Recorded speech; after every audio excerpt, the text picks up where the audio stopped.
Hello everyone, स्वागत है अपने यूट्यूब चैनल आकाश क्लासेस में। तो आज के वीडियो में हम लोग भारतीय संविधान के भाग 5 राष्ट्रपति के बारे में जानेंगे और लास्ट में इससे रिलेटेड सभी एमसीक्यू को भी करेंगे। और आपने अभी तक मेरे इस चैनल को सब्सक्राइब नहीं किया है तो कर लीजिएगा। तो चलिए वीडियो को स्टार्ट करते हैं। तो पहला पॉइंट है, राष्ट्रपति देश का प्रथम नागरिक होता है। अनुच्छेद 53 में कहा गया है कि संघीय कार्यपालिका का प्रमुख राष्ट्रपति होता है। भारत के राष्ट्रपति का निर्वाचन अप्रत्यक्ष निर्वाचन प्रणाली के तहत एक निर्वाचक मंडल द्वारा होता है। राष्ट्रपति के निर्वाचन मंडल में लोकसभा, राज्यसभा के निर्वाचित सदस्य और सभी राज्यों के विधानसभाओं के निर्वाचित सदस्य और दिल्ली, पुडुचेरी विधानसभाओं के निर्वाचित सदस्य शामिल होते हैं। आगे देखते हैं, राष्ट्रपति के उम्मीदवार को लोकसभा का सदस्य चुने जाने की योग्यता रखना अनिवार्य होता है। राष्ट्रपति के बारे में कुछ विशेष जानकारी को देखते हैं। राष्ट्रपति के पद का उल्लेख अनुच्छेद 52 में की गई है। राष्ट्रपति को शपथ ग्रहण मुख्य न्यायाधीश द्वारा दिलाया जाता है। राष्ट्रपति इस्तीफा उपराष्ट्रपति को देते हैं। राष्ट्रपति का कार्यकाल 5 वर्ष का होता है और राष्ट्रपति बनने की न्यूनतम आयु 35 वर्ष होती है। राष्ट्रपति का वेतन 5 लाख प्रति माह होता है। आगे देखते हैं, राष्ट्रपति को पद से हटाने की प्रक्रिया को महाभियोग कहा जाता है। महाभियोग को अमेरिका के संविधान से लिया गया है। महाभियोग की प्रक्रिया संसद के किसी भी सदन से प्रारंभ की जा सकती है और महाभियोग की चर्चा अनुच्छेद 61 में की गई है। महाभियोग प्रस्ताव लाने के 14 दिन पूर्व राष्ट्रपति को यह बताना होता है। अनुच्छेद 62 में यह कहा गया है कि किसी भी कारणवश राष्ट्रपति का पद 6 महीना से अधिक समय के लिए रिक्त नहीं रह सकता है। यानी खाली राष्ट्रपति का पद 6 महीना से अधिक के लिए खाली नहीं रह सकता है। अनुच्छेद 71 में यह चर्चा है कि राष्ट्रपति और उपराष्ट्रपति चुनाव संबंधी विवादों में हस्तक्षेप केवल सुप्रीम कोर्ट कर सकता है। राष्ट्रपति के कार्य एवं शक्तियों के बारे में जानते हैं। संघ की कार्यपालिका की समस्त शक्तियां राष्ट्रपति में निहित होती है। आगे देखते हैं, राष्ट्रपति संघ सरकार के महत्वपूर्ण अधिकारियों की नियुक्ति करता है, जैसे प्रधानमंत्री, संघीय परिषद के सभी मंत्री, सुप्रीम कोर्ट एवं हाई कोर्ट इत्यादि की। और आगे देखते हैं, राष्ट्रपति तीनों सेनाओं के प्रमुख होता है, यानी जल, थल और वायु तीनों सेनाओं के प्रमुख राष्ट्रपति होते हैं। अनुच्छेद 72 में राष्ट्रपति को न्यायालय द्वारा दी गई सजा के मामले में क्षमादान की शक्ति प्राप्त है। अनुच्छेद 80 में यह कहा गया है कि राष्ट्रपति को राज्यसभा में 12 सदस्यों को मनोनयन का अधिकार प्राप्त है, जो कला, विज्ञान, साहित्य और समाज सेवा के क्षेत्र से जुड़े हों। अनुच्छेद 85 में यह कहा गया है कि राष्ट्रपति को संसद सत्र आहूत, यानी सत्र आहूत का मतलब होता है संसद को बुलाना, और सत्रवसान का मतलब होता है संसद को भंग करना, और लोकसभा के विघटन का अधिकार प्राप्त है। अनुच्छेद 108 के तहत राष्ट्रपति को संसद के दोनों सदनों का संयुक्त अधिवेशन बुलाने का अधिकार है, जिसकी अध्यक्षता लोकसभा के अध्यक्ष करते हैं। अनुच्छेद 111 के तहत राष्ट्रपति को संसद के दोनों सदनों द्वारा पारित विधेयक पर वीटो शक्ति का अधिकार प्राप्त है। वीटो 3 प्रकार का होता है। पहला अत्यंतकारी वीटो, दूसरा निलंबनकारी वीटो और तीसरा जेबी वीटो। जेबी वीटो को पॉकेट वीटो भी कहते हैं। पॉकेट वीटो का प्रयोग सिर्फ एक बार किया गया है और पूर्व राष्ट्रपति ज्ञानी जैल सिंह द्वारा 1968 ईस्वी में भारतीय डाक विधेयक पर किया गया है, तो इसे आप याद रखिएगा। अनुच्छेद 123 के तहत राष्ट्रपति संसद का सत्र न चलने की स्थिति में अध्यादेश जारी कर सकते हैं। अनुच्छेद 143 के द्वारा राष्ट्रपति किसी भी विधेयक मामले में सर्वोच्च न्यायालय से परामर्श ले सकता है। अनुच्छेद 280 में कहा गया है कि राष्ट्रपति प्रत्येक 5 वर्ष में वित्त आयोग का गठन करेगा। अगला पॉइंट को देखते हैं, आपातकाल की स्थिति में राष्ट्रपति को विशेष शक्ति प्रदान की गई है। तो अब राष्ट्रपति के विशेष शक्ति को देखते हैं। तो राष्ट्रपति की पहला शक्ति है, अनुच्छेद 352 के तहत युद्ध, बाह्य आक्रमण और सशस्त्र विद्रोह के दौरान राष्ट्रपति आपातकाल की घोषणा का अधिकार है, यानी राष्ट्रपति आपातकाल की घोषणा कर सकते हैं। दूसरा है, अनुच्छेद 356 के तहत राज्य का संवैधानिक तंत्र विफल होने की स्थिति में राज्य आपातकाल, यानी जिसे राष्ट्रपति शासन भी कहते हैं, जिसकी राष्ट्रपति घोषणा कर सकते हैं, यानी राष्ट्रपति शासन उस राज्य में लगा सकते हैं। अनुच्छेद 360 के द्वारा देश की आर्थिक स्थिति खराब होने की दशा में वित्तीय आपातकाल की घोषणा राष्ट्रपति कर सकते हैं। तो इससे रिलेटेड हम लोग अब एमसीक्यू को देखते हैं। तो चलिए अब स्टार्ट करते हैं एमसीक्यू को। तो भारत का प्रथम नागरिक कौन होता है? तो भारत का प्रथम नागरिक राष्ट्रपति होते हैं। तो इसका सही आंसर ऑप्शन बी हो जाएगा। अगला क्वेश्चन को देखते हैं, किस अनुच्छेद के तहत राष्ट्रपति को पद से हटाने की प्रक्रिया का उल्लेख है? तो राष्ट्रपति को पद से हटाने की प्रक्रिया को महाभियोग कहा जाता है, जैसा कि मैंने बताया है। तो इसका आंसर हो जाएगा अनुच्छेद 61। तो राष्ट्रपति को पद से हटाने की प्रक्रिया का उल्लेख संविधान के अनुच्छेद 61 में है। तो इसका सही आंसर ऑप्शन सी हो जाएगा।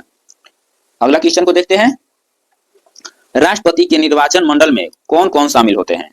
तो राष्ट्रपति के निर्वाचन मंडल में संसद के दोनों सदनों और राज्य के विधानसभाओं के निर्वाचित सदस्य शामिल होते हैं। तो इसका सही आंसर ऑप्शन बी हो जाएगा। राष्ट्रपति पद के उम्मीदवार के लिए न्यूनतम आयु क्या होनी चाहिए? तो राष्ट्रपति के पद के उम्मीदवार के लिए न्यूनतम आयु 35 वर्ष होनी चाहिए। तो इसका सही आंसर ऑप्शन सी हो जाएगा। राष्ट्रपति अपना इस्तीफा किसे सौंपता है? तो राष्ट्रपति अपना इस्तीफा उपराष्ट्रपति को सौंपता है। तो इसका सही आंसर ऑप्शन डी हो जाएगा। राष्ट्रपति को पद की शपथ कौन दिलाता है? तो राष्ट्रपति को शपथ ग्रहण सुप्रीम कोर्ट के मुख्य न्यायाधीश द्वारा दिलाया जाता है। तो इसका सही आंसर ऑप्शन ए हो जाएगा। किसी भी कारणवश राष्ट्रपति का पद कितने समय से अधिक खाली यानी रिक्त नहीं रह सकता है? तो यह 6 महीना से अधिक समय के लिए रिक्त नहीं रह सकता है। तो इसका सही आंसर ऑप्शन सी हो जाएगा। राष्ट्रपति किस अनुच्छेद के तहत संसद के दोनों सदनों का संयुक्त अधिवेशन बुला सकते हैं? तो यह अनुच्छेद 108 के तहत दोनों सदनों की संयुक्त अधिवेशन बुला सकते हैं। तो इसका सही आंसर ऑप्शन बी हो जाएगा। राष्ट्रपति द्वारा राज्यसभा के कितने सदस्यों को मनोनीत किया जाता है? तो राष्ट्रपति द्वारा 12 सदस्यों को मनोनीत किया जाता है। तो इसका सही आंसर ऑप्शन डी हो जाएगा। राष्ट्रपति के पास अध्यादेश जारी करने की शक्ति किस अनुच्छेद के तहत है? तो राष्ट्रपति को अध्यादेश जारी करने की शक्ति अनुच्छेद 123 के तहत है। तो इसका सही आंसर ऑप्शन ए हो जाएगा। वित्तीय आपातकाल की घोषणा राष्ट्रपति किस अनुच्छेद के तहत करते हैं? तो वित्तीय आपातकाल की घोषणा राष्ट्रपति अनुच्छेद 360 के तहत करेंगे। तो इसका सही आंसर ऑप्शन बी हो जाएगा। आगे देखते हैं, राष्ट्रपति और उपराष्ट्रपति चुनाव संबंधी विवादों का फैसला कौन करता है? तो इसकी फैसला सर्वोच्च न्यायालय करता है। तो इसका सही आंसर ऑप्शन सी हो जाएगा। राष्ट्रपति को किस अनुच्छेद के तहत क्षमादान की शक्ति प्राप्त है? तो राष्ट्रपति को अनुच्छेद 72 के तहत क्षमादान की शक्ति प्राप्त है। तो इसका सही आंसर ऑप्शन ए हो जाएगा। राष्ट्रपति का मासिक वेतन कितना होता है? तो राष्ट्रपति का मासिक वेतन 5 लाख होता है। तो इसका सही आंसर ऑप्शन सी हो जाएगा। आप लोग मुझे कमेंट बॉक्स में बताइएगा कि उपराष्ट्रपति का मासिक वेतन कितना होता है। इसका आंसर आप लोग मुझे कमेंट बॉक्स में बताइएगा। तो अगला क्वेश्चन को देखते हैं, युद्ध या बाह्य आक्रमण के आधार पर राष्ट्रीय आपातकाल किस अनुच्छेद के तहत लगाया जाता है? तो यह अनुच्छेद 352 के तहत लगाया जाता है। तो इसका सही आंसर ऑप्शन ए हो जाएगा। तो अगला क्वेश्चन को देखते हैं, तीनों सेनाओं के प्रमुख कौन होते हैं? तो तीनों सेनाओं के प्रमुख राष्ट्रपति होते हैं। जल, थल और वायु तीनों सेनाओं के प्रमुख राष्ट्रपति होते हैं। तो इसका सही आंसर ऑप्शन बी हो जाएगा। किस अनुच्छेद के तहत राष्ट्रपति को क्षमादान की शक्ति प्राप्त है? तो अनुच्छेद 72 के तहत राष्ट्रपति को क्षमादान की शक्ति प्राप्त है। तो इसका सही आंसर ऑप्शन ए हो जाएगा। राष्ट्रपति राज्यसभा में कितने सदस्यों को मनोनीत कर सकते हैं? तो राष्ट्रपति राज्यसभा में 12 सदस्यों को मनोनीत कर सकते हैं। तो इसका सही आंसर ऑप्शन सी हो जाएगा।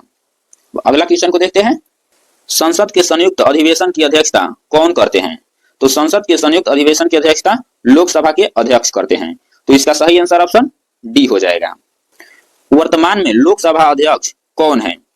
उनका नाम मुझे कमेंट बॉक्स में बताइएगा। तो ये आज का दूसरा क्वेश्चन है। अगला क्वेश्चन को देखते हैं, अनुच्छेद 123 के तहत राष्ट्रपति क्या जारी कर सकते हैं?